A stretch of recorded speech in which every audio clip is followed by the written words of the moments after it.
Is it time for you to get out of Dodge? Are you interested in having your own plot of land so you can grow your own food, have your own animals, and be self-sustaining? Today we're going to talk about homesteading in South Dakota. Hey everybody, it's Tristan Emond with Mindful Living Realty, a realtor right here in Rapid City, South Dakota, the gateway to the Black Hills. So, homesteading in South Dakota. Let's talk about first the definition of what I'm talking about when I'm mentioning homesteading in South Dakota. It's having your own spot of land in South Dakota where you can grow your own crops, you can have cattle, you can have chickens, you can do whatever you want, maybe even have mom and dad move their home on your lot as well. So let's talk about the possibilities and the challenges of having this in the state of South Dakota. First of all, let's talk about the state of South Dakota in itself. About the middle of the state, the Missouri River runs all the way down. So that separates us from West River and East River. And it's kind of a little bit different on each side of the state.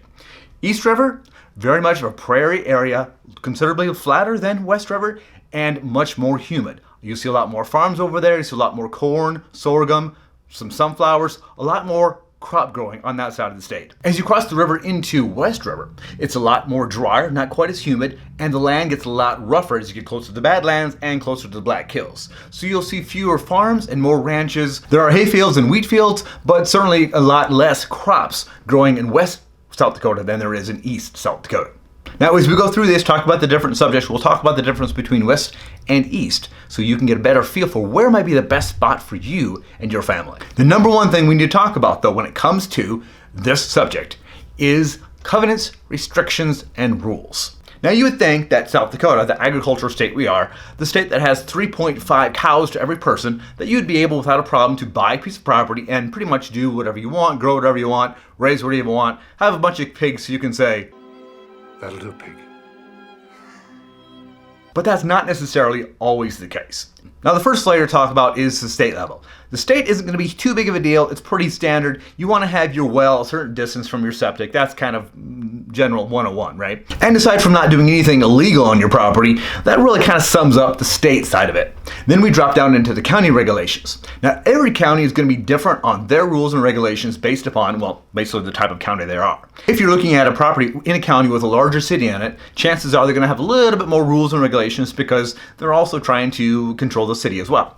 But if you're looking into a county that has significantly smaller towns, you're probably going to have fewer rules and regulations because it's more of a farming community. For example, Kadoka, South Dakota in Jackson County has a population of 660 people. That county will have a lot fewer restrictions than, say, Brown County, where Aberdeen resides. Aberdeen is a city of 28,000 people.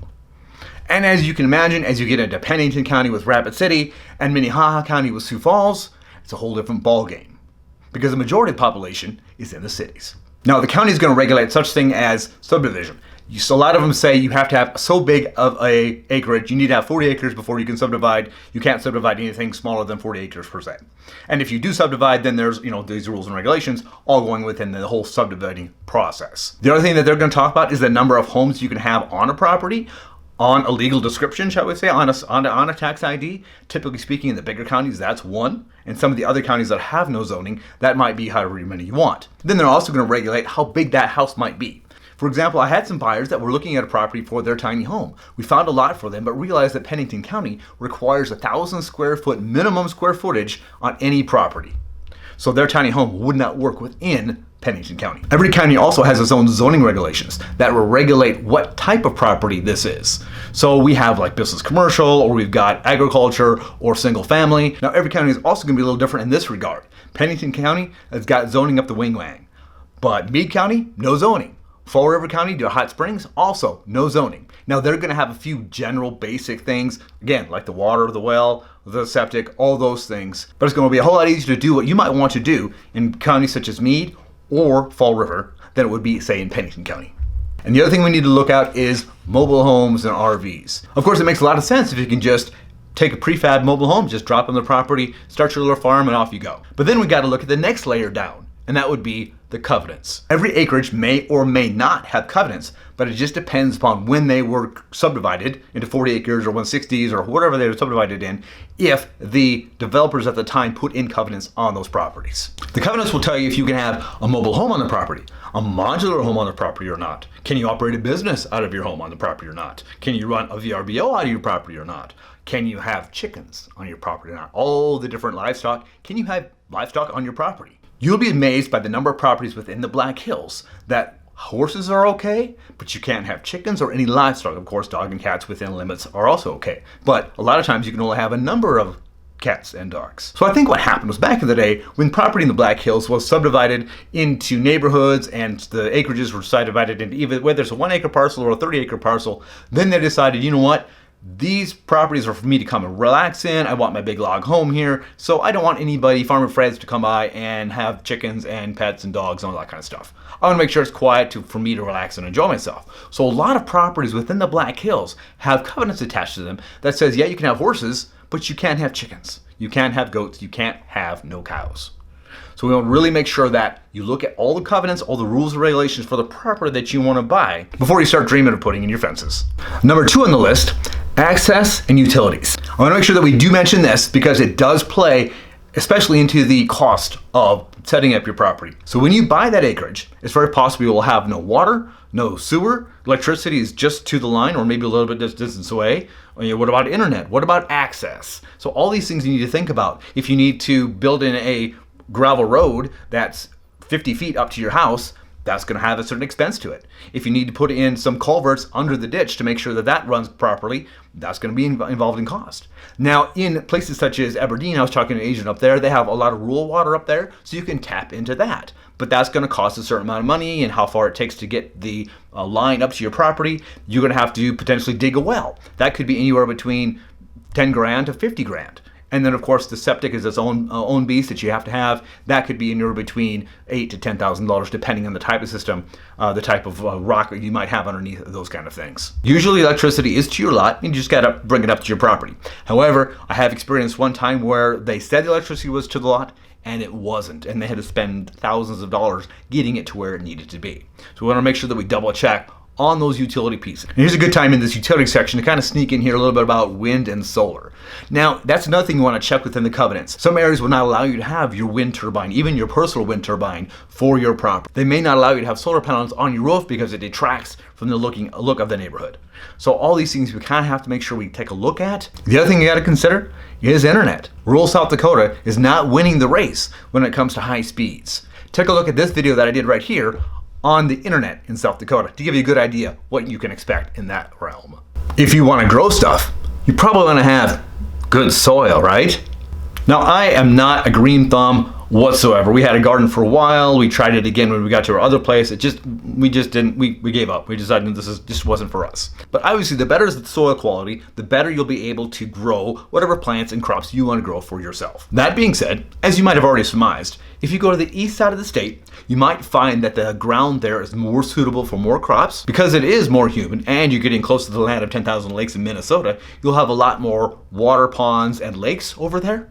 So you might be able to do more growing on the east side of the state. As you go to the west side of the state, we get a lot more rocky, get some more desert-like, and some areas are really kind of a clay type soil as well. So obviously that soil might not be the best for growing things. However, over here on the west side of the state, I have seen people with pretty big gardens. So I know it's possible. Now, if you really want to nerd out about this, I found a couple websites that will really help you. All right, this is the South Dakota State University website that I've got up here first, talking about the different soil tables within the state. I pulled up Pennington County here just to kind of pull up a county. And as you scroll in here, you can see all these little dots, and you can hover over one and you can kind of see. You can see what type of ground is there, what percentage slope you have here, and then of course it talks about soil rating. You can go over here to this methods and it talks about what all the definitions of all these things are. But you can go through here and just kind of check out all these little data points. This one here, what does this one say here? This one here says, hey, look at that, the most probable use for this is non-cropland, it says. So check out this website, kind of give a feel for the different soil tables within the state of South Dakota. And the next one actually is USDA Web Soil Surveys, and these go into considerably more data. It's basically the same information, but a little bit more depth. I selected an area over by Brookings, South Dakota, which is over by Minnesota. And you can see here all this information you can just kind of geek out on. If you need to know exactly what's in the soil, you've got all that information right here, so you can get a really good feel of what the soil makeup is for you and your projects. Up next, South Dakota weather. Whether you're planning on growing crops or grazing animals, you've got to keep in mind the weather of South Dakota. The winters can be harsh here. They can be cold. We have snow and blowing snow and blizzards and all those kind of things. You want to make sure you have protection for your animals. And we've got a really short growing season, so you want to make sure you know how to grow what plants when. A couple more websites for you. Take a look at this one that has the different zones of South Dakota and the different plants that you can plant within those zones to be the hardiest. All right, so here's the planting zone map. So I put in Watertown, South Dakota, which is way over here in the northeast side, and that turns out to be planting zone 4B. So if we scroll on down here, planting zone 4 right here, it talks about the different types of vegetables you can grow, when to grow them, fruits, herbs, flowers to grow, all that kind of stuff right there. The next one here is the 10 best vegetables to grow in South Dakota.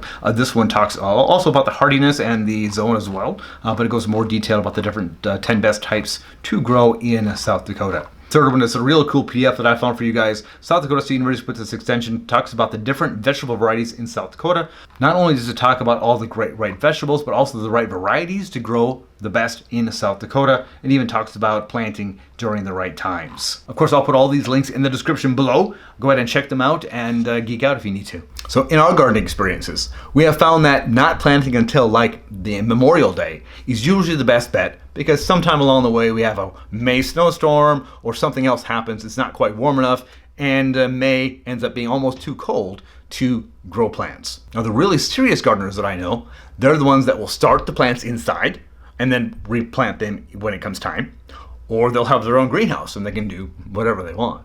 Temperatures vary across the state of South Dakota. The closer you get to the Black Hills, we have this little banana belt effect, where especially the towns around the outside of the Black Hills can experience milder winters. Sometimes we have 40-degree, 50-degree temperatures in January, when everything east is still in 20s and 10s. So typically we are warmer in the Black Hills area than the rest of the state. We typically have a little less snowfall, except for Lead Deadwood, they get 195 inches a year, and it tends to melt faster in the Black Hills area than it does in the rest of the state. But regardless, we still have those strong winds. They get kind of cold in the middle of the winter. So you want to make sure you have the shelters that you need for your animals, and make sure that you're stocked up to prepare for those winter months. And finally, let's talk about the severe weather events. Now, I did do a video about severe weather events in South Dakota, so you can go into more detail of that right up here in this video. But in a nutshell, you'll see some pretty strong thunderstorms coming through the area through the summertime. We'll have a nice warm day, and then the evenings will bring in those thunderstorms. Now, over here in the Black Hills area, we experience a lot of hail with those thunderstorms. On the east side of the state, they don't have as much hail, but those winds can be torrential and just beating them with the rain and the wind. We don't see too many tornadoes in the Black Hills area, but as soon as you get about half an hour east of Rapid City, you can kind of get into more tornadoes that are in the plains between Wall and Sioux Falls. I've always kind of mentioned the humidity, but we'll have a lot less humidity over here on the west side of the state than they will over on the east side of the state. So not only will they have the 100-degree temperatures, you'll also have the humidity and dew point that goes along with that. General rain in South Dakota, it just kind of depends upon the year.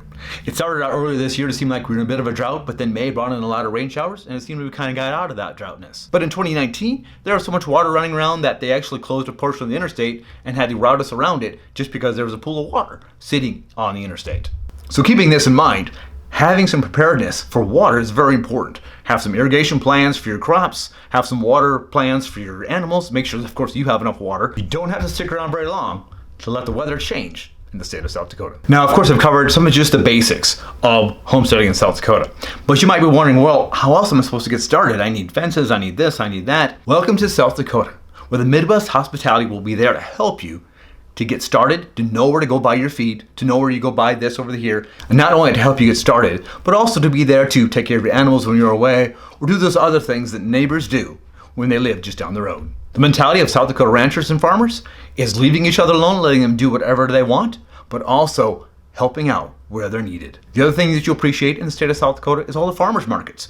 If you live not far from Rapid City, you could bring your goods to sell at the farmers market. I think they do it every weekend in the summer. You can arrange to get beef or pork from a rancher down the street. Fresh picked corn on the cob is amazing, and those eggs straight from the chicken, Nothing better than that. Yes, it is possible to homestead here in the state of South Dakota.